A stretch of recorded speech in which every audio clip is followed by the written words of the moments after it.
ములుగు జిల్లా ఏటూరు నాగారంలో పోలీసులు drunk and drive నిర్వహించారు. ఏటూరు నాగారం నుంచి ఛత్తీస్గఢ్ వైపు వెళ్లే 163వ జాతీయ రహదారిపై తరచూ వాహన ప్రమాదాలు జరిగి అమాయక ప్రజలు ప్రాణాలు కోల్పోతున్నారు.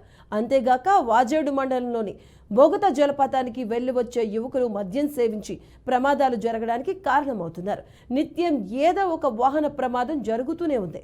రోడ్డు వాహన ప్రమాదాలను నివారించడానికి ఏటూరు నాగారం ఎస్ఐ తాజ్దీన్ ఆధ్వర్యంలో పోలీసులు వై జంక్షన్ వద్ద ప్రధాన రహదారిపై డ్రంక్ అండ్ డ్రైవ్ నిర్వహించారు.